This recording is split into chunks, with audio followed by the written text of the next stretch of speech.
Sebab ada Tuhan yang hidup, maka jiwaku tenang. Kasih-Nya sanggup mengubahkan segala ketakutan. Ku berseru, Yesus, Yesus, sahabatku. Ku bawa hatiku lebih menyembahmu.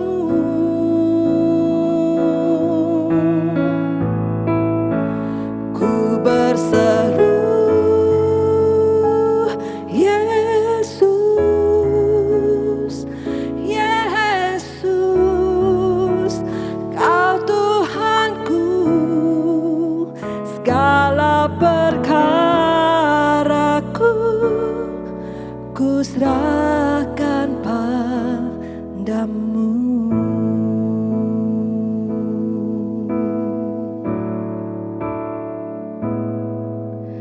Sebab ada Tuhan yang hidup, maka jiwaku tenang. Kasih-Nya sanggup mengubahkan segala ketakutan. Ku berseru, Yesus, Yesus, sahabatku. Ku bawa hatiku lebih menyembahmu.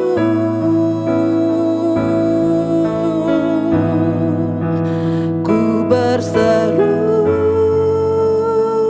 Yesus, Yesus, jaminanku. Segala perkaraku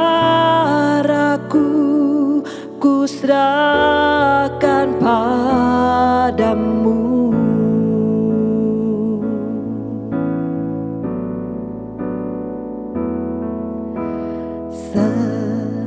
Sebab ada Tuhan yang hidup, maka jiwaku tenang. Kasih-Nya sanggup mengubahkan segala ketakutan. Ku berseru, Yesus, Yesus, sahabatku. Ku bawa hatiku lebih menyembahmu.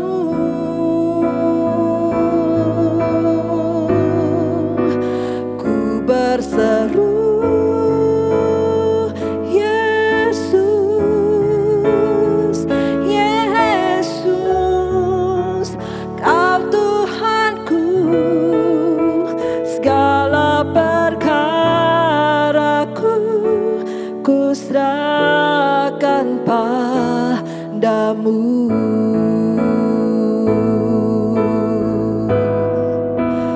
Ku berseru, Yesus,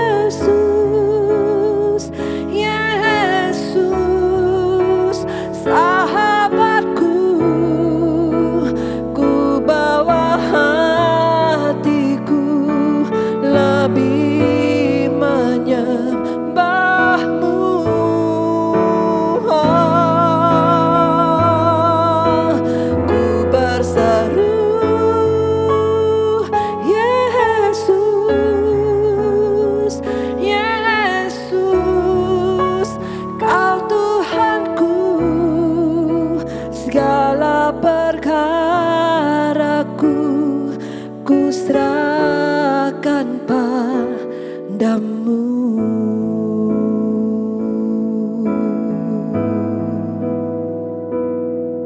Ku berseru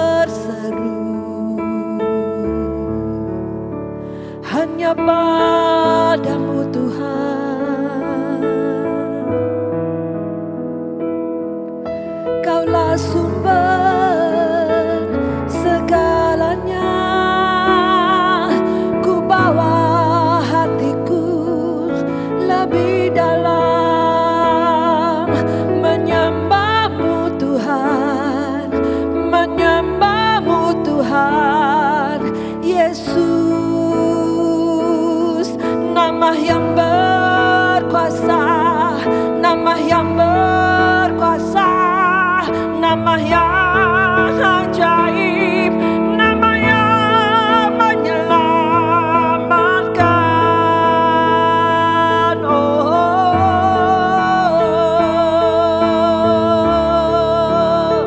kami bawa hidup kami saat ini ke dalam tangan-Mu Tuhan, ke dalam tangan-Mu. Sebab hanya Kau yang kami percaya, yang kami harapkan. Padamu Tuhan kami bersandar.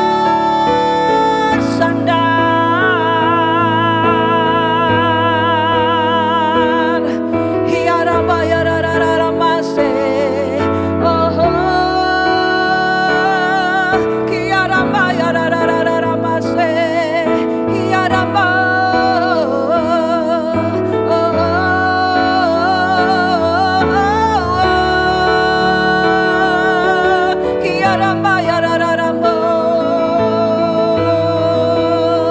Yesus, Yesus Tuhan, Yesus Tuhan, satu-satunya jalan, satu-satunya jalan. Kaulah kebenaran kami.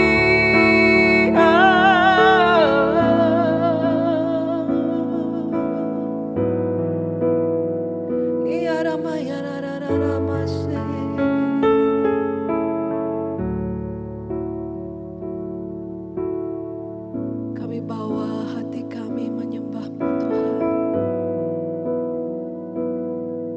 Kami bawa hidup kami menyembah-Mu Tuhan. Karena kami percaya segala perkara dapat kami tanggung di dalam-Mu Tuhan yang memberikan kekuatan bagi setiap kami.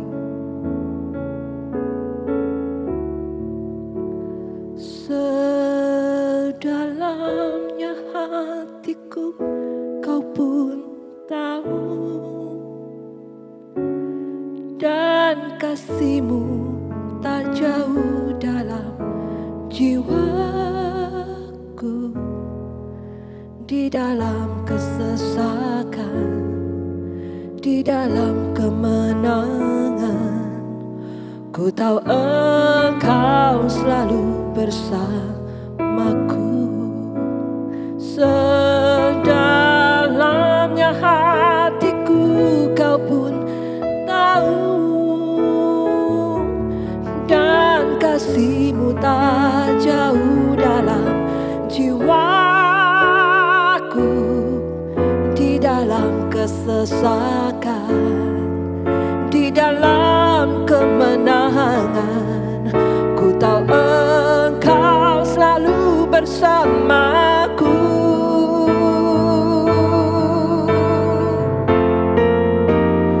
Sedalamnya hatiku Kau pun tahu,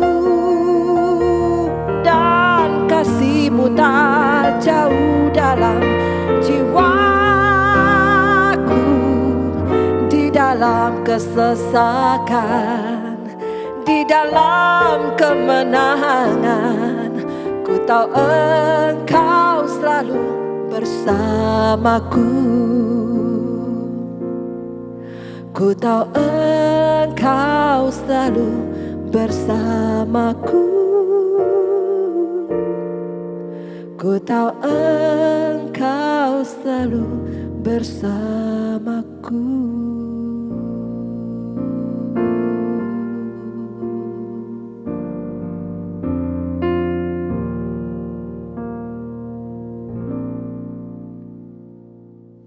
Makna kenaikan Kristus, you'll never walk alone. Shalom, pernahkah saudara ditinggalkan sendiri oleh orang-orang yang sangat saudara harapkan? Oleh seorang yang dimana saudara masih begitu bergantung dan berharap, tapi dia harus pergi meninggalkan saudara. Pernahkah saudara ditinggalkan pergi oleh seorang yang sangat saudara kasih atau saudara sayangi? Atau mungkin adakah di antara saudara yang harus kehilangan orang-orang yang saudara kasihi untuk selamanya karena sakit, penyakit, atau badai pandemi yang kita harapkan akan segera selesai ini. Rasa sedih dan duka karena kehilangan atau ditinggal orang yang dikasihi tentu sangat pedih. Perpisahan untuk selamanya setelah sekian lama berbagi hidup bersama tentu sangat perih dan menyedihkan. Saudara, sekitar 2000 tahun lalu, para rasul, murid-murid Kristus juga mengalami hal yang sama. Saat itu adalah hari-hari terakhir sebelum guru mereka, Yesus Kristus, akan ditangkap oleh pemerintahan Imperium Roma dan dieksekusi dengan cara disalibkan. Para murid merasa gelisah, tertekan, dan bingung apa yang harus mereka perbuat. Saudara-saudara, pesan terakhir dari seseorang yang akan pergi tentunya adalah pesan yang sangat penting bagi orang-orang yang ditinggalkan. Mari kita baca dalam Injil Yohanes 14 ayat 11 sampai 12. Percayalah kepadaku bahwa aku di dalam Bapa dan Bapa di dalam aku. Atau setidak-tidaknya percayalah karena pekerjaan-pekerjaan itu sendiri. Aku berkata kepadamu, sesungguhnya barang siapa percaya kepadaku, ia akan melakukan juga pekerjaan-pekerjaan yang aku lakukan. Bahkan pekerjaan-pekerjaan yang lebih besar daripada itu. Sebab aku pergi kepada Bapa. Saudara, dengan iman kita percaya pengorbanan Kristus. Ia mati di kayu salib, tapi di hari ketiga ia mengalahkan maut, bangkit dari kematian, dan selama 40 hari ia menampakkan dirinya kepada murid-muridnya. Sebelum akhirnya dia naik ke sorga dan untuk pergi kepada Bapa. Peristiwa Yesus Kristus, kenaikan Yesus Kristus ke sorga ini disaksikan oleh banyak saksi. Saudara, mengapa Yesus harus naik ke sorga pergi kepada Bapa, meninggalkan murid-murid yang dikasihinya? Yang pertama, Yesus naik ke sorga memungkinkan orang percaya untuk melakukan pekerjaan-pekerjaan yang dia lakukan. Bahkan pekerjaan-pekerjaan yang lebih besar daripada yang dia lakukan. Ayat 12, kita baca ya. Sesungguhnya percaya padaku, ia akan melakukan juga pekerjaan-pekerjaan yang aku lakukan. Bahkan pekerjaan-pekerjaan yang lebih besar daripada itu. Saudaraku, waktu itu Tuhan Yesus pernah memberikan 5.000 orang. Zaman sekarang mungkin dengan mudah kita dengan uang yang kita miliki bisa memberikan 5.000 orang. Zaman dulu Tuhan Yesus berkhotbah mungkin hanya pada ratusan orang atau ribuan orang mungkin selama hidupnya. Tetapi zaman sekarang dengan kecanggihan teknologi, kita bisa menjangkau lebih banyak orang lagi. Dan yang kedua, kenapa Yesus harus naik ke surga? Keberadaan Kristus karena kini tak lagi dibatasi oleh ruang dan waktu. Maksudnya begini, saat Tuhan Yesus naik ke surga, keberadaannya kini tak lagi dibatasi oleh ruang dan waktu. Jika seandainya ia tidak naik ke surga, ia tetap akan dibatasi oleh ruang dan waktu. Memang Kristus pasca kebangkitan telah mengenakan tubuh kemuliaan. Tapi ia hanya bisa ada di satu tempat dalam satu waktu. Mungkin saja Tuhan Yesus tinggal di Yerusalem mungkin atau di Nazaret.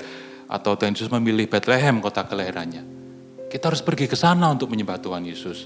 Karena ia naik ke sorga, kita bisa menyembahnya. Tak lagi dibatasi ruang dan waktu. Kita bisa bertemu dengannya melalui pribadi Roh Kudus. Dimanapun dan kapanpun. Dan yang ketiga, karena Tuhan Yesus naik ke sorga, maka Kristus memberikan atau meninggalkan kepada kita suatu pribadi yang luar biasa bagi kita. Siapa? Pribadi Roh Kudus. Saya akan bacakan ayat 16 dan 17. Aku akan minta kepada Bapa dan ia akan memberikan kepadamu seorang penolong yang lain, supaya ia menyertai kamu selama-lamanya, yaitu Roh kebenaran. Dunia tidak dapat menerima dia, sebab dunia tidak dapat melihat dia dan tidak mengenal dia. Tetapi kamu mengenal dia, sebab ia menyertai kamu dan akan diam di dalam kamu. Saudara sekalian, pribadi Roh Kudus adalah roh penolong yang menyertai kita. Sampai kapan? selama-lamanya. Dan di mana dia tinggalnya? Tinggal di dalam kita. Karena Kristus naik ke sorga, maka memungkinkan untuk Roh Kudus tinggal di dalam kita orang percaya. Oke, setelah Tuhan Yesus menyelesaikan tugasnya di bumi dan dia naik ke sorga, apakah kini dia santai dan berhenti bekerja? Saya akan bacakan Roma 8 ayat 34 dalam terjemahan sederhana Indonesia. Saya akan bacakan. Roma 8:34 terjemahan sederhana Indonesia. Dan hal apa yang masih bisa mengancam kita? Tidak ada, karena Kristus sudah mati bagi kita, bahkan dia juga hidup kembali dari kematian dan sekarang duduk di tempat paling terhormat di sisi Allah, yaitu di sebelah kanannya. Dari situlah dia membela kita dan berdoa untuk kita. Saudara sekalian, dia duduk di sebelah kanan Allah Bapa dan menjadi pembela kita. Dia jadi advokat buat kita. Siapakah membela kita? Siapa advokat kita? Kalau kita ada masalah hukum, kita seringkali mencari advokat. Kita punya pembela yang agung. Dan dia berdoa untuk kita, bersyafaat untuk kita. Betapa Tuhan Yesus mengasihi kita. Ini menjadi sepertinya suatu paradoks, saudara. Justru karena Kristus naik ke sorga, kembali kepada Bapa, maka dengan kenaikannya ke sorga kita dimampukan untuk melakukan pekerjaan-pekerjaan yang sudah Tuhan lakukan. Bahkan lebih besar dari yang dia lakukan. Artinya apa di sini? Libatkanlah diri saudara dalam kerjaan Tuhan. Saudara akan melihat bahwa Tuhan sanggup memakai Anda untuk melakukan pekerjaan-pekerjaan yang besar. Paradoks berikutnya, justru dengan kenaikannya ke sorga, kita dapat bersekutu dengannya setiap saat, dimanapun kita berada. Karena dia sudah tak terikat ruang dan waktu. Artinya Tuhan ingin kita mendekat padanya. Berikutnya, justru dengan kenaikannya ke sorga, membuka jalan bagi Roh Kudus, satu dari 3 pribadi Allah, Roh Kudus, Roh Penolong itu, untuk tinggal dalam hati kita. Sampai kapan Roh Kudus tinggal dalam hati kita? Sampai selama-lamanya. Artinya Roh Kudus adalah pribadi Allah sendiri tinggal dalam kita sejak kita percaya pada Kristus. Mari kita menyapa Roh Kudus, kita mengajak bicara, kita curhat padanya. Ambil waktu khusus untuk masuk dalam doa dan penyembahan. Maka kita dapat bertemu dengannya setiap saat. Dan kini kita tak perlu lagi takut akan masalah seperti ditulis Rasul Paulus ya pada jemaat di Roma tadi. Hal apa yang bisa mengancam kita? Tidak ada saudara. Karena apa? Kita tahu sekarang bahwa Kristus di surga membela dan berdoa bagi kita.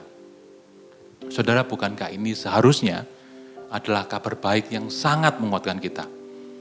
Jika saat ini saudara merasa ditinggalkan, merasa sendiri, tidak ada orang yang peduli atau mampu menolong saudara, ketahuilah Tuhan Yesus Kristus yang kini duduk di sebelah kanan Allah Bapa itu membela kita dan berdoa bagi kita. Mungkin saudara sedang menempuh studi di luar kota atau di luar negeri, merasa sendiri, fight sendiri. Ingatlah renungan ini bahwa Tuhan Yesus yang melampaui ruang dan waktu itu memahami pergumulan saudara. Dan Roh Kudusnya menyertai saudara dimanapun Anda berada. Mungkin saudara seorang single parent yang harus fight sendiri. Ketahuilah Tuhan Yesus Kristus yang menjadi pembela saudara dan berdoa bagi saudara. Ingat, saudara, kita tidak pernah sendirian. Mari kita berdoa. Bapa Surgawi, terima kasih untuk kasih-Mu. Engkau telah mengutus anak-Mu, Yesus Kristus, yang melakukan tugasnya, karya penebusan yang luar biasa buat kami. Terima kasih Tuhan Yesus untuk kasih-Mu rela melalui maut dan akan dibangkitkan pada ketiga buat kami semuanya. Terima kasih Roh Kudus, pribadi yang begitu dekat dengan kami. Ampuni kami Tuhan Yesus yang selalu melupakan, seringkali melupakan Roh Kudus yang sebenarnya sudah Tuhan curahkan dalam kehidupan kami. Biarlah dalam renungan ini kami diingatkan bahwa kami tidak pernah sendiri. Roh Kudus ada bahkan lebih dekat daripada nafas kami sendiri. Biarlah kami diingatkan bahwa kami tidak perlu takut karena tidak ada yang bisa mengancam kami. Karena kasih Tuhan jauh lebih besar dari apapun yang bisa mengancam kami. Sakit, penyakit, pedang, kelaparan, apapun aniaya, kasih Tuhan Yesus lebih besar. Terima kasih Tuhan. Kami ingin hari demi hari selalu diingatkan bahwa betapa kasih-Mu menyertai hidup kami. Roh Kudus menyertai kami sepanjang hidup kami, selama bahkan sampai selama-lamanya. Terima kasih Tuhan, terima kasih. Terima kasih untuk kasih-Mu tak berkesudahan. Terima kasih untuk janji-Mu bahwa Engkau tidak pernah meninggalkan kami. Di dalam nama Tuhan Yesus Kristus, kami sudah berdoa. Haleluya. Amin. Sedalamnya hatiku kau pun tahu, dan kasih-Mu tak jauh dalam jiwaku. Di dalam kesesakan, di dalam kemenangan, ku tahu Engkau selalu bersamaku. Sedalamnya hatiku kau pun tahu, dan kasih-Mu tak jauh dalam jiwaku. Di dalam kesesakan, di dalam kemenangan, ku tahu Engkau selalu bersamaku. Ku tahu Engkau selalu bersamaku. Ku tahu Engkau selalu bersamaku.